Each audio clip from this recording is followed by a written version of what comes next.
અરે તારીખ આજે 17 જૂન 2025 રોજના અનુક્રમમાં આપણે શ્રી રામાનુજાચાર્ય કૃત વ્યાસસૂત્રનું શ્રીભાષ્ય જોઈએ છે. લગભગ છેલ્લા 4-5 દિવસથી આપણે આ જગતગુરુ શંકરાચાર્યનો જગત મિથ્યા નારાયણ સત્ય એ જે મત જે છે તે જોઈ રહ્યા છે અને એમાં એમણે જે શ્રુતિઓના પ્રમાણો આપ્યા એ જોયા આપણે. હવે અત્યારે વેદાંત સૂત્રોના જે પ્રમાણ જે છે તે આપણે જોઈ રહ્યા છીએ. બરાબર.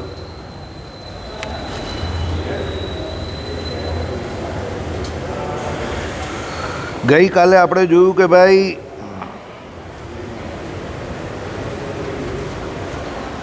દ્વૈતનું મિથ્યાપણું જોયું છે. તેને પોતાના અને પારકાના દેહમાં રહેલું પણ એકાકાર એવું જે વિજ્ઞાન તે જ પરમાર્થરૂપ ખરું લાગે છે.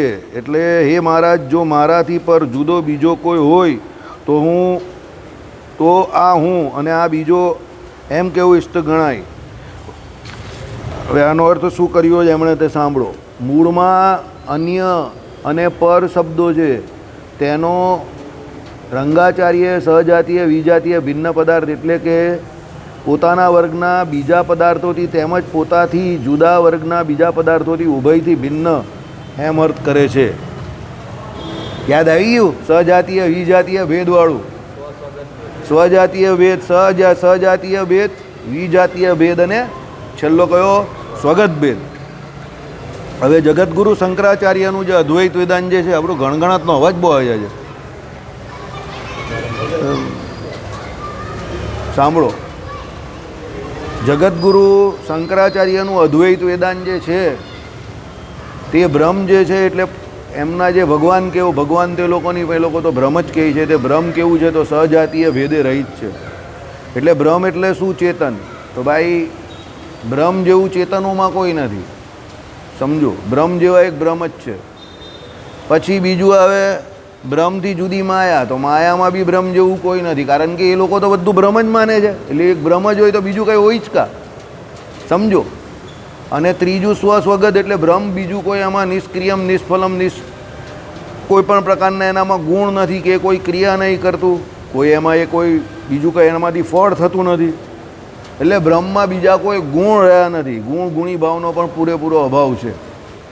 એટલે આ ત્રણ રીતે જે કોઈ એમ કહે કે સહજાતીય વિજાતીય ભેદ કે સ્વગત ભેદ જે છે એને રહિત એવું બ્રહ્મ છે. આવો અર્થ કોણે કરેલો છે? જગતગુરુ શંકરાચાર્યએ કરેલો છે.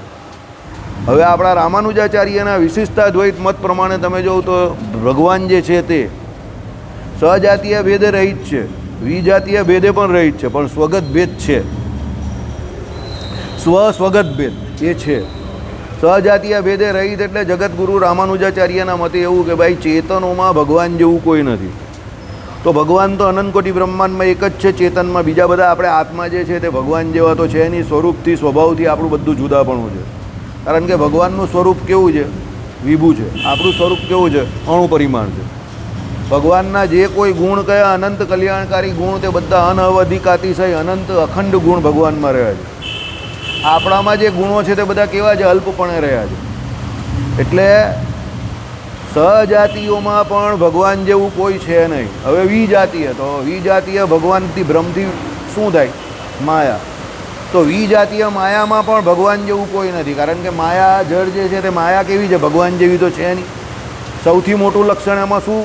માયા જળ છે, ભગવાન કેવા છે? ચેતન છે. હવે એટલે એને વિજાતીય તો કયા જ છે. પણ વિજાતીય એટલે શું છે કે શરીર જેટલા પણ છે 84 લાખ જાતની યોનિઓમાં જેટલા પણ શરીર છે, કે પછી આ પર્વતો જે કોઈ છે તે, બરાબર, કે બીજા જે કોઈ વૃક્ષો જે છે તે, કે તમને આ સમુદ્ર કે બીજું જે પણ કંઈ જળ દેખાય એમાં કોઈ પણ ભગવાન જેવું કોઈ છે નહીં, કારણ કે એના લક્ષણ એની જોડે કોઈ મળતા આવતા નથી. ત્રીજું લક્ષણ સ્વસ્વગત ભેદ. રામાનુજાચાર્યનો મત અહીંયા શંકરાચાર્યના મતથી થોડો જુદો છે. શંકરાચાર્ય એવું કે ગુણી ભાવ કે સ્વસ્વગત ભેદે રહિત છે બ્રહ્મ. રામાનુજાચાર્ય કે સ્વસ્વગત ભેદ છે. કોનામાં? ભગવાન અને ભગવાનના ગુણોમાં. કેવી રીતે? તો દાખલા તરીકે આપણે ગઈકાલે જોયો પ્રમાણે જ્ઞાન છે, આનંદ છે, એવા અનંત કલ્યાણકારી ગુણો જે છે તે ભગવાનને આશરીને રહ્યા છે. એટલે વસ્તુતા એ ગુણ અને ગુણી એવા ભગવાન બે આમ જુદા છે, પણ એ ગુણો ભગવાનની જોડે અપૃથક સિદ્ધ વિશેષણની જેમ રહ્યા છે. એટલે ભગવાનનું અપૃથક સિદ્ધ વિશેષણ એટલે એ ગુણો જે છે તે ભગવાનની જોડે રહ્યા છે.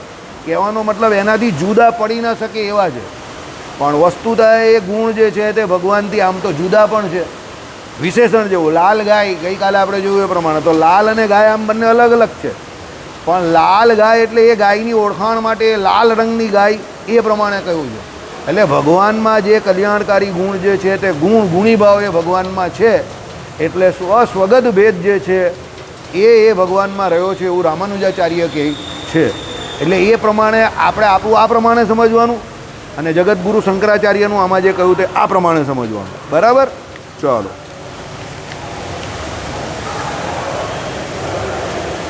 હવે સાંભળો એ લોકો શું સંભળાવે છે. વાંસળીના જુદા જુદા કાણાને લીધે વાંસળીમાં વ્યાપી રહેલા એક જ વાયુના સડજ વગેરે સંગીતના સૂર જુદા જુદા નામવાળા ભેદ પડે છે. તે જ પ્રમાણે પરમાત્માનું પણ છે. વાંસળીમાં સા રે ગ મ પ ધ ની સા એવા સૂર પુરાય, પેલા અલગ અલગ જે એમાં કાણા હોય ને એ પ્રમાણે. દુનિયાના સૌથી અઘરામાં અઘરા જે કોઈ ઇન્સ્ટ્રુમેન્ટ હોય એમાં વાંસળી સૌથી અઘરી છે, વાંસળી ને વાયોલિન. કારણ કે વાંસળી અને વાયોલિનને વગાડવા માટે તમારો શારીરિક અને માનસિક બંને શ્રમ બહુ જોઈએ. દરેક વ્યક્તિએ કામ નહીં કરી શકતા. નહીં, વાયોલિન પેલું આમ વગાડે ને, પેલું આમ વગાડે ને તે, હે હા, વાયોલિન ઇંગ્લિશ છે. હવે તંબુરો એ મોટો અલગ આવે, એ તંબુરાનું જ એ ઇંગ્લિશ ફોર્મ જે છે તે ઇંગ્લિશ ફોર્મ તે વાયોલિન એ સૌથી વધારે અઘરા છે. એનું કારણ તમને કહું. હા, સિતાર બી અઘરું છે. સિતાર પેલું જે આમ ત્રણ ત્રણ વાગે ને તાર, આમ જોયા વગર વગાડવાનું હોય. સિતાર આખું આમ આગળ રાખો અને આંગળા ઉપર પેલા તાર બાંધેલો હોય ને ત્રણ ત્રણ ત્રણ આખું આમ એનાથી વગાડવાનું હોય. બહુ અઘરું. તમને ન ફાવે કે કોઈને પ્રેક્ટિસ નહીં હોય તો આંગળા કપાઈ જાય બધા તારથી. હવે એમાં શું છે, હા બહુ અઘરા કામ છે. એટલે હું કહું ને કે તમે મ્યુઝિશિયન બની ન શકો એ તમે જન્મજાત હો. સમજો, મ્યુઝિશિયન બનવું નેક્સ્ટ ટુ ઇમ્પોસિબલ કામ છે. એ માણસ જન્મજાતે જ હોય. એ પેલા ટેક ઓફ જેવી હાલત છે. એરોપ્લેનનું ટેક ઓફ થાય ને, either it is 0% or it is 100%. There is no 99%. Praful Patel જે આપણા સિનિયર, આપણા જે આપણા એક્સ જે એવિએશન મિનિસ્ટર હતા ને, કે જે દિવસે આ પ્લેન ક્રેશ થયું ને એ દિવસે એક ટીવી ચેનલ પર આવેલા. એને થોડુંક એવિએશનનું નોલેજ છે. હા, ઘણા વર્ષ સુધી હતા પેલી યુપીએની ગવર્મેન્ટમાં. તો એણે ચેનલવાળાને બહુ ફર્સ્ટ ક્લાસ સમજાવ્યું કે ટેક ઓફ જે પોઝિશન છે ને એ એવી છે, it is either 0% or it is 100%. There is no 99.9% or 99%. એમાં કાં થઈ ગયું કાં ના થયું, બસ આ બે જ વસ્તુ હોય. થઈ નીત થયું ને એટલે તો તરત 3 મિનિટની અંદર તો જય શ્રી કૃષ્ણ થઈ ગયું. 3800 ઉપડું ને 40 તો બધું હરિઓ મરી થઈ ગયું. સમજો, એટલે કહેવાનો મતલબ શું છે, બીજું એન્જિન સ્ટાર્ટ નહીં થયું એવું કહે છે ઘણા. હજુ એ બધા તો મુદ્દા હજુ ચર્ચાને એ છે, પણ કહેવાનો મતલબ શું છે સમજો કે એમાં કોઈ તમને ચાન્સ નથી મળતો. એમ આ બધા જે ઇન્સ્ટ્રુમેન્ટ જે છે તે ગોડ ગિફ્ટેડ હોય. સમજો, એટલે જેને આવડતું હોય તેને તરત આવડી જાય તો આવડી જાય, જેને ન આવડે એને ન આવડે. વાંસળીમાં પણ એવું છે. આના જે સૂર પૂરવાના છે તો એ સૂર બહુ અઘરા છે. કારણ કે તમે વાંસળી વગાડો, નાના છોકરા આપણે પહેલાં નાના હતા ત્યારે લઈ આવીએ તો આપણે વગાડીએ તો કેટલી ગંદી વાંસળી વાગે જોજો. અને પેલા હરિપ્રસાદ ચોરસિયા વગાડતા હોય તો તમે સાંભળજો. બરાબર? એમના એક જે જુગલબંધીમાં હરિપ્રસાદ ચોરસિયા અને પેલા શિવ, બરાબર, એ સંતૂર વાદક, તો એ સંતૂર વગાડે અને પેલા ભાઈ વાંસળી વગાડે. તો એ બંને જે વગાડે પેલા કાશ્મીરી હતા. કાશ્મીરનું મેઇન વાદ્ય જે છે ને તે સંતૂર હતું. એટલે એ સંતૂર વગાડે શિવ શર્મા, અને પેલા જે હરિપ્રસાદ ચોરસિયા એ વાંસળી વગાડે. હવે એ બંને જે પહેલાં દૂરદર્શન હતું ને આપણે ત્યાં, તો એ લોકોના કાર્યક્રમ હોય ને એ બંને જે વગાડે, હા, વૃંદાવનમાં બાંકે બિહારી મંદિરમાં પણ એ બંને વગાડતા હતા. અરે એ બંને વગાડે એટલે તમે આમ અડધો 1 કલાક તમારો કાં નીકળી જાય ખબર જ નહીં પડે, એટલું ફ્લુઅન્ટ વાગે.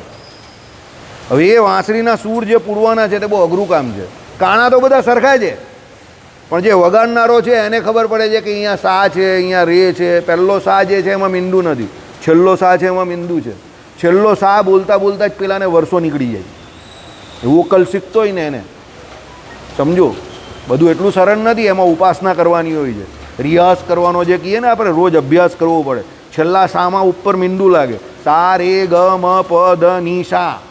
સા એટલે સામાં છે ને મીંડું લાગે. હવે એ સા બોલવું અને એને સૂરમાં ગાવું અઘરું કામ છે. સા ની ધ પ મ ગ રે સા.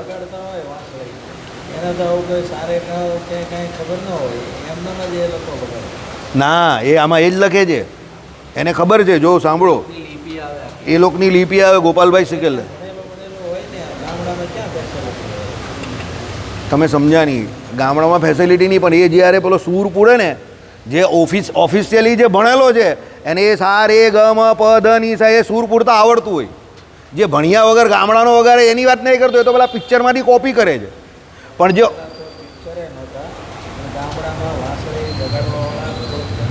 હા એ તો હતા નહીં, એ કુદરતી હોય, એ કુદરતી હોય, એ કુદરતી હોય. પણ આ જે આમાં શું કહે છે સાંભળો, આમાં જે કહે છે તે સાંભળો. વાંસળીના જુદા જુદા કાણાને લીધે વાંસળીમાં વ્યાપી રહેલા એક જ વાયુના, અંદર જે વાયુ જે છે તે તો એક જ છે. સડજ એટલે 6, બરાબર. અને વગેરે સંગીતના સૂર જુદા જુદા નામવાળા ભેદ પડે છે. હવે આમ 7 છે, પણ પેલા સા 2 હોય ને એટલે અહીંયા સડજ લખેલું છે, સમજો. અને જેને સંગીત ભણેલો એને ખબર હોય. સા રે ગ મ પ ધ ની સા, પછી આમ નીચે ઉતરવાનું. સા ની ધ પ મ ગ રે સા. આ આરોહ છે ને આ અવરોહ છે, સમજો. અમારામાં સંગીત આવતું હતું 7મા ધોરણ સુધી. આમ આરોહ એટલે આમ ઉપર ચડવાનું, અવરોહ એટલે નીચે ઉતરવાનું.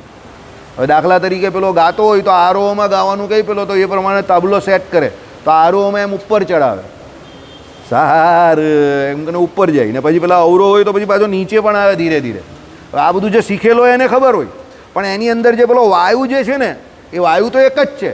પણ પેલો જે વાંસળી વગાડે છે એટલે એના ફેફસા દ્વારા જે શ્વાસોશ્વાસની ક્રિયા, જે શ્વાસ છોડે છે અને પેલી આંગળી જે એની કયા કાણા ઉપર ક્યારે મૂકવી અને જે સૂર કાઢે છે એ એની કળા છે. એ જ એની કળા છે, જે બધા કરી શકતા નથી, સમજો. એટલે શું કહ્યું? સડજ વગેરે સંગીતના સૂર જુદા જુદા નામવાળા ભેદ પડે છે. વાયુ અંદર જે છે તે કોમન છે, વાંસળીની અંદર જે વાયુ જે છે તે કોમન છે. પણ પેલા કાણાને હિસાબે અને પેલો જે આંગળી ફેરવે છે અને પેલો શ્વાસ જે છોડે છે એને કારણે જે સૂર પુરાય છે તે બધા સૂર અલગ અલગ છે. કહેવાનો મતલબ અહીંયા એવો છે કે અલગ અલગ નામવાળી આ દુનિયા દેખાય છે તે બધા અલગ અલગ નામ આપણે અલગ છે, પણ બ્રહ્મ જે છે તે પેલો વાયુની જેમ કોમન છે.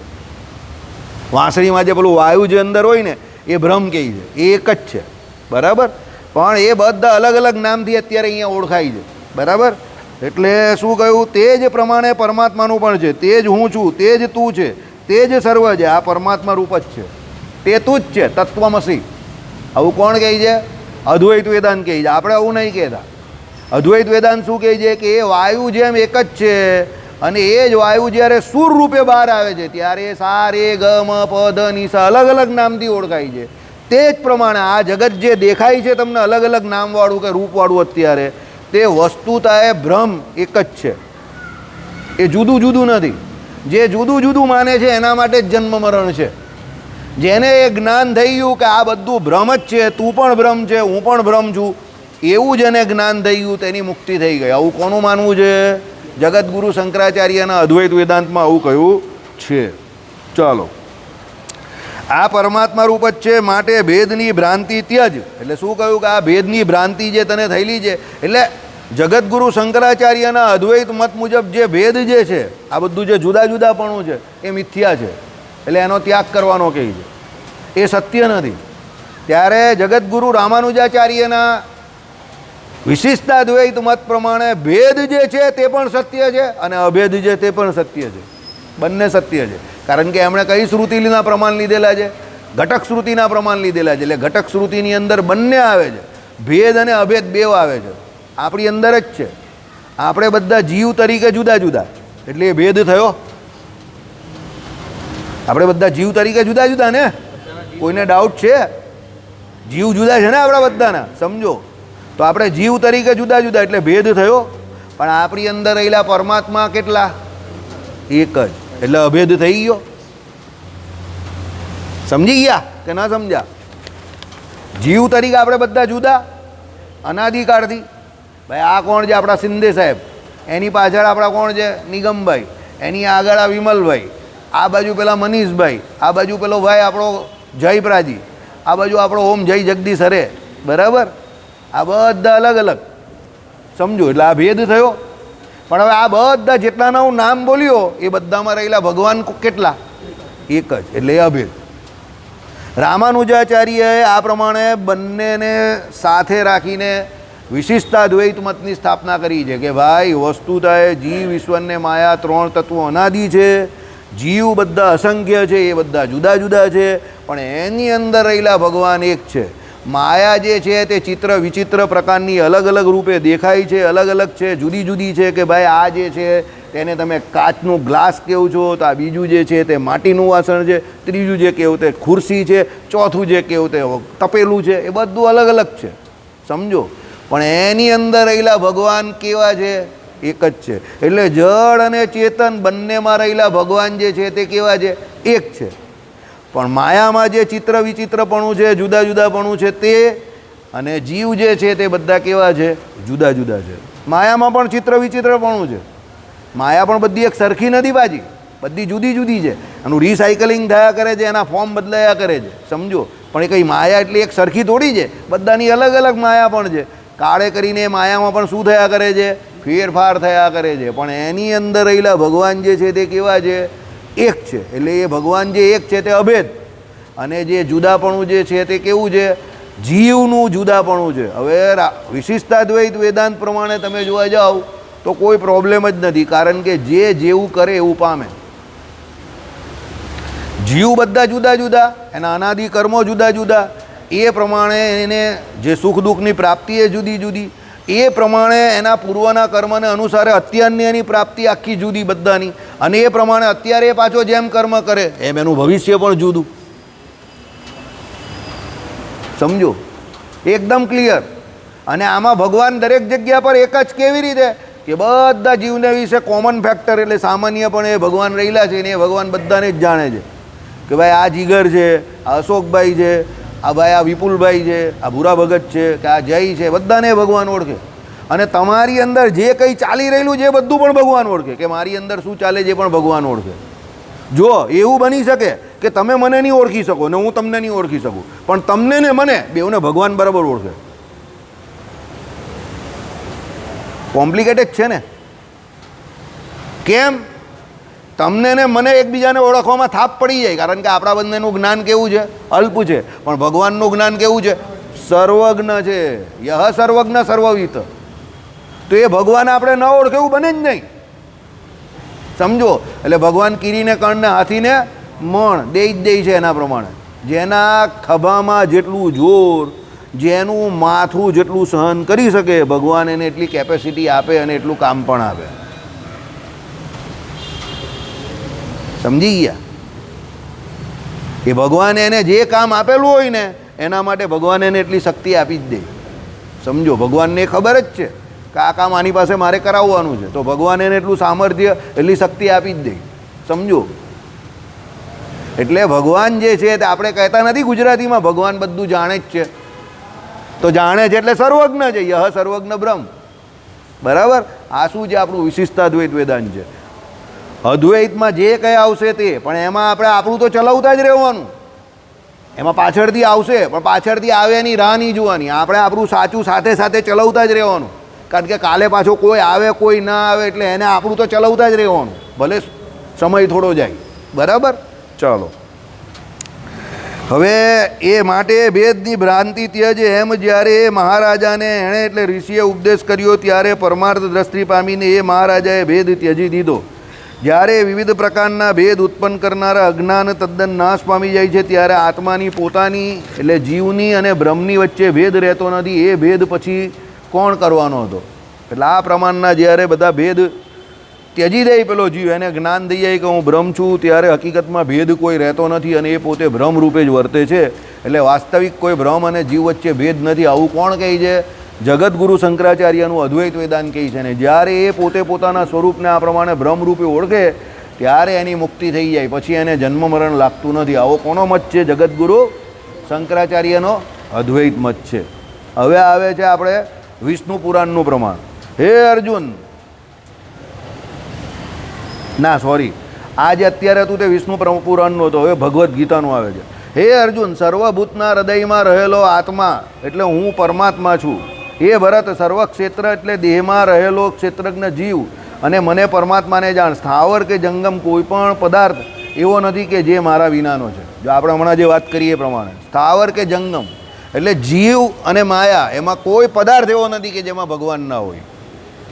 હમણાં જ વાત કરીને કે ભાઈ જીવ જે છે એની અંદર પણ એ ભગવાન રહેલા જ છે અને માયા જે છે એની અંદર પણ ભગવાન રહેલા જ છે. શું કહ્યું કે એ પરમાત્મા સર્વભૂતના હૃદયમાં રહેલો હું, એટલે અંતર્યામી પણ આપણા બધાની અંદર એ ભગવાન રહેલા જ છે. બીજું શું કહ્યું? સર્વ ક્ષેત્ર એટલે દેહમાં રહેલો ક્ષેત્રજ્ઞ જીવ મને પરમાત્માને જાણ.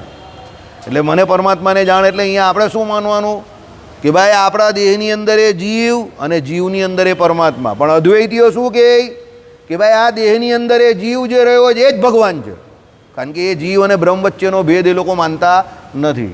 ત્યારે આપણે શું કહીએ છીએ કે આપણા દેહની અંદર જીવ અને જીવની અંદર ભગવાન. સમજ પડે જ કે નહીં પડતી? ઊંઘી ન જતા. ન સમજ પડે તો પૂછજો વચ્ચે વચ્ચે. તમે પૂછશો તો મને એટલી સમજ પડશે કે તમને સમજ નહીં પડતી.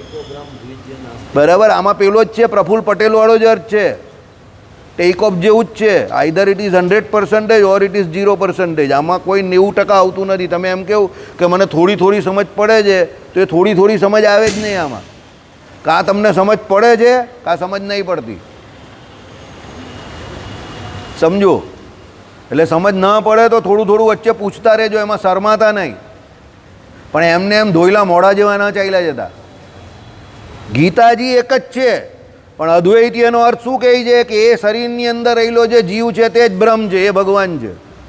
બરાબર? પણ આપણા વિશિષ્ટ અદ્વૈતીઓ શું કહે છે? એ શરીરની અંદર જીવ અને એ જીવની અંદર ભગવાન પાછા બીજા અલગ. એટલે આપણે જીવથી જુદા એ પરમાત્માને માનીએ છીએ. ત્યારે અદ્વૈતીઓ શું કહે છે? એ જીવ છે એ જ બ્રહ્મ છે. એ જીવ અને બ્રહ્મ વચ્ચે વાસ્તવિક ભેદ નથી. બરાબર? ચાલો, એ વચનો જે વસ્તુ સ્વરૂપનો ઉપદેશ કરે તેમાં સર્વ વિશેષણ રહિત કેવલ ચૈતન્યમય બ્રહ્મ સત્ય છે. એટલે આ બધું જે વિશેષણ દેખાય છે અલગ અલગ પ્રકારનું જુદું જુદું, એ કોઈ વિશેષણ બ્રહ્મને છે નહીં. કેવલ ચૈતન્ય એટલે એક સીધું સત્તા માત્ર જે ચૈતન્ય એક બ્રહ્મ જ છે.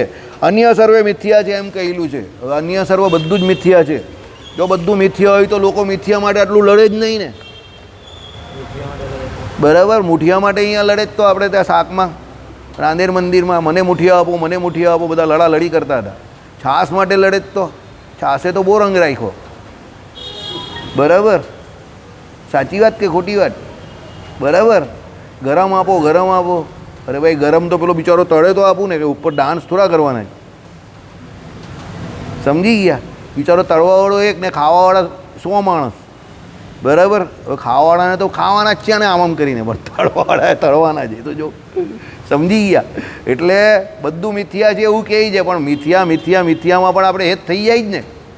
એટલે રામાનુજાચાર્ય શું કહે? જો એ મિથ્યા હોય તો પછી એનો આવો ભાસ થાય જ નહીં. જગત પણ સત્ય જ છે અને જગત પૂરેપૂરું સત્ય છે, અને એ જગતમાં પણ ભગવાન કેવા રહ્યા છે? ભરપૂર રહેલા છે. સમજો? એ જગતમાં એ ભગવાન ભરપૂર રહેલા છે. પરમાત્માની શક્તિ અંદર ભરપૂર રહેલી છે. એટલે જે જીવને જગત પ્રત્યે શું થાય છે? આકર્ષણ થાય છે. બરાબર? લોયાનું 13મું વચનામૃત ઘરે જઈને વાંચજો, એની ટીકામાં ભગવાને લખેલું છે, મારી શરણને પામેલો જે જીવ છે તે જ આ મારી દુરત્યજ્ય એવી માયાને તરી શકે છે. બાકી મારી શરણાગતિને જે જીવ પામ્યો નથી એ મારી આ દુરત્યજ્ય માયાને તરી શકતો નથી. લોયાનું 13મું વચનામૃતની ટીકા, ગીતાજીનો શ્લોક છે. એટલે ભગવાનની શરણાગતિ વગર તમે માયાનો આ સંસાર જે છે એને પાર તરીને ભગવાન પાસે પણ પહોંચી શકવાના નથી. બરાબર? ભગવાન પાસે પહોંચવાનો એક જ રસ્તો છે. કોણ? પોતે ભગવાન જ. ભગવાન પાસે પહોંચવાનો બીજો કોઈ રસ્તો નથી, ખાલી પોતે ભગવાન જ છે. એટલે શરણાગતિ, માયાથી તરવાનો એક જ રસ્તો છે. કોણ? માયાપતિ. અને આજે હરિપ્રકાશ શાસ્ત્રીએ કહ્યું એ પ્રમાણે કે જગતગુરુ શંકરાચાર્ય હોય કે પછી રામાનુજાચાર્ય હોય કે પછી વિષ્ણુ સ્વામી હોય કે પછી માધવાચાર્ય હોય કે પછી નિંબાર્કાચાર્ય હોય કે પછી ચૈતન્ય મહાપ્રભુ હોય કે પછી છેલ્લા આપણા વલ્ભાચાર્ય શુદ્ધાદ્વૈતવાળા. સમજો, આમ તો ચૈતન્ય મહાપ્રભુને એ બધા સાથે જ હતા. બધાએ એક જ મંત્ર આપેલો જીવના કલ્યાણ માટે. કયો? શરણાગતિ. બરાબર? झुकेगा नहीं साला, एम नहीं बोलने का, झुक के सीधा भगवान के पास चले जाने का, दंडवत कर डालने के. बराबर છે શરણાગતિ? એક જ માને તો બી શરણાગતિ છે. વૈષ્ણવ મત તો છે જ નહીં. મેં તમને શું કહ્યું, શાંકર મતમાં બધું ગોળ ગોળ છે. સમજો, વૈષ્ણવ સંપ્રદાય તો છે જ નહીં. એટલે તો ભગવાને વચનામૃતમાં લખ્યું કે જગતગુરુ શંકરાચાર્યએ પણ શ્રી વિષ્ણુના સ્તોત્ર કર્યા, શિવજીના સ્તોત્ર કર્યા, ગણપતિજીના સ્તોત્ર કર્યા. બધા સ્તોત્ર તો કરેલા છે. બરાબર? હવે શાંકર વેદાંત આખું તમે જોવો તો નિરાકારવાદ પર છે. તો પછી એમણે આખા ભારતને વિશે વિચરીને આટલા બધા મંદિરોના ઉત્થાન કરવાની કે આટલા બધા સ્તોત્ર મંત્ર કરવાની કે મૂર્તિઓની પાછી એમ કહે કે જે કોઈ જીર્ણોદ્ધાર કરાવવાની શું જરૂર હતી? એટલે જગતગુરુ શંકરાચાર્યનું જીવન ચરિત્ર જરા સમજવામાં અઘરું છે. હે? એ જ તો કહું છું. એટલે એમણે આખા કાંથી શરૂઆત કરી, એ પણ તે સમયનું ભારત, તે સમયનું. એટલે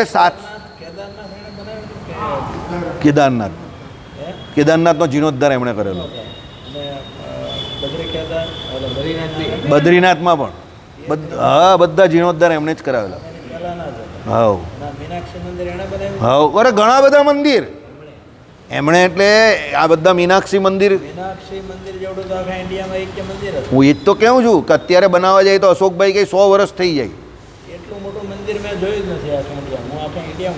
એટલે એમાં શું છે સમજો, જગતગુરુ શંકરાચાર્યનો જે મત છે નિરાકારવાદનો, બરાબર? આપણે કહીએ ને કુંડળીમાં 8મું સ્થાન જે છે ને, હમણાં હરિપ્રકાશ શાસ્ત્રી જોડે પણ મારી વાત થઈ, તમને જે શનિ કેતુ છે ને 8મું સ્થાન મિસ્ત્રીનું સ્થાન છે. મિસ્ત્રી એટલે પેલો મિસ્ત્રી નહીં, મિસ્ત્રી એટલે રહસ્ય. આપણે કહીએ ને મિસ્ટેરિયસ પર્સન. એટલે 8મું સ્થાન રહસ્યનું સ્થાન. હવે યાર, આ અંગ્રેજી મિસ્ત્રી એટલે શું છે? રહસ્ય. એટલે રહસ્યમય આપણે કહીએ ને, રહસ્યનું સ્થાન 8મું સ્થાન છે કુંડળીમાં. હવે એ કુંડળીમાં 8મા સ્થાનમાં કોઈ શુભ ગ્રહ બેઠો હોય એવો આ ભાઈને જે કર્કનો ગુરુ છે, સમજો. હવે આવા વ્યક્તિ બીજા સામેવાળા વ્યક્તિના મગજમાં શું ચાલી રહેલું છે, કોણ કેટલો કપટી છે, કોણ કેવો છે, આને તરત ખબર પડી જાય. કારણ કે 8મે એને ગુરુ કર્કમાં ઊંચનો બેઠેલો છે. હા હા, કારણ કે એ રહસ્યનું સ્થાન છે. બરાબર? હવે અશોકભાઈને શનિ કેતુ છે, સમજો. એટલે સંઘર્ષ કરાવે પણ એ એના સત્ય તરફ એને લઈ જાય. ત્યાં સમજવાનું શું છે, જગતગુરુ શંકરાચાર્યનું જીવન છે ને એ આવું રહસ્યમય છે, બહુ રહસ્યમય છે. તમે જોવો ને તો એમણે જે મતનું સ્થાપન કર્યું હોય અને એમણે જે ક્રિયા કરી એમાં બહુ ફેર છે, જમીન આસમાનનો ફેર છે. સમજો, એ પાક્કા નિરાકારવાદી હોય. એમના મત ઉપરથી એવું જ છે કે પાક્કા નિરાકારવાદી છે. બરાબર? તો આટલા મંદિરોની સ્થાપના કરવાની એમને શું જરૂર પડી? આટલી બધી મૂર્તિના જીર્ણોદ્ધાર કરાવવાની એમને શું જરૂર પડી? સ્તોત્ર મંત્ર કરીને ભક્તિ કરાવવાની એમને શું જરૂર પડી? લોકો અદ્વૈત મતને જ્ઞાન માર્ગનો મત કહે છે કે ભાઈ જ્ઞાન માર્ગ અને ભક્તિ માર્ગ. બરાબર? તો આટલી બધી ભક્તિનું સ્થાપન કરવા માટે એમને સ્તોત્ર કરવાનું કે મંત્ર કરવાની શું જરૂર પડી? અરે ઉપાસના માટેની ઉપાસના વિધિ આપવાની શું જરૂર પડી એમને? એટલે એમની કથણી અને એમની કરણી બંનેમાં બહુ મોટો ફરક લાગે છે. એટલે એ વ્યક્તિ રહસ્યમય છે. એટલે હું શું કહું છું સાંભળો, એવા મોટા વ્યક્તિ વિશે કોઈ પણ પ્રકારની કોઈ ટિપ્પણી કરવી નહીં. ભગવાન બુદ્ધ જેવું છે, પોતે ભગવાન છે અને પોતે પાછા શું કહે છે? ભગવાન પોતે આ લોકને વિશે જ્યારે પણ સૃષ્ટિની રચના કરે ત્યારે બ્રહ્માજીને શું આપે અને શું કહે? તમારા બ્રહ્માંડની અંદર તમે ધર્મનું સ્થાપન આ વેદ દ્વારા કરાવો. અને ભગવાન બુદ્ધે આવીને અહીંયા શું કર્યું? વેદને જ ખોટા કરી નાખ્યા. સમજો. એટલે ભગવાન કે જે મોટા પુરુષ હોય ને એમના અમુક ચરિત્રો હોય ને તે તમને સમજ પડે નહીં. ભગવાન શ્રી હરિનું વચનામૃતના એ 2 વચનામૃતમાં જ આ પ્રમાણે અલગ અલગ વસ્તુ છે. કયું? ભગવાનના પોતાના મત વિશે, સાંખ્યશાસ્ત્ર અને યોગશાસ્ત્ર. બંને વચનામૃતમાં ભગવાન એક જ લીલા કરે છે, પણ એક જગ્યા પર સાંખ્યને વિશે વર્તા અને એક જગ્યા પર યોગને વિશે વર્તા. આવું ભગવાને જ પોતે કહ્યું છે, સ્વામિનારાયણ ભગવાને. હવે ભગવાને પોતે કહ્યું એટલે ખોટું તો ભગવાન, જો ભગવાન તો ભૂલ કરવાના નથી, પણ આ બધી વાત શું હોય? રહસ્યમય હોય. આ બધી વાત હું હરિપ્રકાશ શાસ્ત્રી જોડે પણ ડિસ્કસ કરી ચૂક્યો છું. એમણે મને એ જ કહ્યું કે ભગવાનના અમુક રહસ્ય એવો હોય કે એ તમને ખબર ન પડે, એટલે એ રહસ્યને રહસ્ય જ રહેવા દેવા. કારણ કે ભગવાન કયા સમયે કઈ લીલા કેમ કરે છે એ ભગવાનને જ ખબર છે. મોટો પુરુષ ક્યારે શું કરે છે એ મોટા પુરુષને જ ખબર છે, આપણે નહીં ખબર. એટલે કોઈ પણ મોટા પુરુષ જે છે એની ઉપર સીધી આંગળી ચીંધવી નહીં કે આણે આવું કેમ કર્યું હશે, કે આણે આ ખોટું કર્યું. એણે એ પરિપ્રેક્ષમાં એ પરિસ્થિતિ એ સમયના જે સંજોગો હોય એને અનુલક્ષીને જાજો વર્ગ એટલે સમૂહ જે ખોટી રીતે જતો હોય એને ખરા માર્ગમાં પ્રવર્તાવવા માટે એણે કંઈક ખોટું પણ કહ્યું હોય જે શાસ્ત્રમાં નહીં મળતું હોય, પણ એ ખોટું એટલે કહ્યું હોય કે જેનાથી બીજાને ફાયદો થતો હોય. તમે સમજી ગયા? બુદ્ધ ભગવાને જે કર્યું તે કે જગતગુરુ શંકરાચાર્યએ જે કંઈ કર્યું તે બંનેની કથણી કરણીમાં બહુ ફરક લાગે છે. સમજો. એટલે ત્યારે શું કરવાનું? અટકી જવાનું. મેં આ સ્વામિનારાયણ ભગવાનનું પણ તમને કહ્યું તે પ્રમાણે. હવે ભગવાન વચનામૃતમાં આવું કેવી રીતે કરે? ભગવાને કરેલું છે એવું. હવે ભગવાન કરે તો એમાં કંઈ ખોટું હોય જ નહીં, કારણ કે એ ભગવાન છે. બરાબર. હવે પછી મને તમે અત્યારે બધા નંબર નહીં પૂછતા પાછા 2 વચનામૃતના, કારણ કે મને નંબર એ સમયે હતા ને મેં શાસ્ત્રીજીને બતાવી પણ દીધા અને જોઈ પણ લીધા. પછી હું પાછો નંબર ભૂલી ગયો, કારણ કે હું એ બધી બહુ માથાકૂટમાં પડતો નથી, મારો એવો નેચર નથી. સમજો. પણ વાત એકદમ સાચી છે. બોલનાર શ્રીજી મહારાજ જ છે, ચરિત્ર પણ એક જ છે. બરાબર. ઉપનિષદ પણ એક જ છે, બંને કેરેક્ટર પણ એક છે.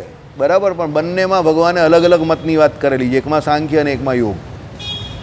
સમજી ગયા? એટલે કહેવાનું તાત્પર્ય શું છે? મોટા પુરુષ ક્યારે શું કરે તે ઘણી વખત રહસ્ય હોય, ખબર ન પડે. આ ઘડિયાળ મોડી છે આજે એવું નથી ને? હા, આ ઘડિયાળ મોડી થઈ ગઈ જ ને, એટલે હા રોજ કરતાં મોડી થઈ ગઈ આજે 8:30. મને થયું જ કે આજે આ સ્લો ચાલે છે, ખબર પડી જ ગઈ. 2 મિનિટ વાર છે ને હવે. ઓકે ચાલો, થઈ ગયા ને 8:30. ચાલો તો હવે આવતીકાલે આપણે અવિદ્યા નામનો ટોપિક ચલાવશું. શ્રીપતિમ શ્રીધરમ સર્વદેવીશ્વરમ ભક્ત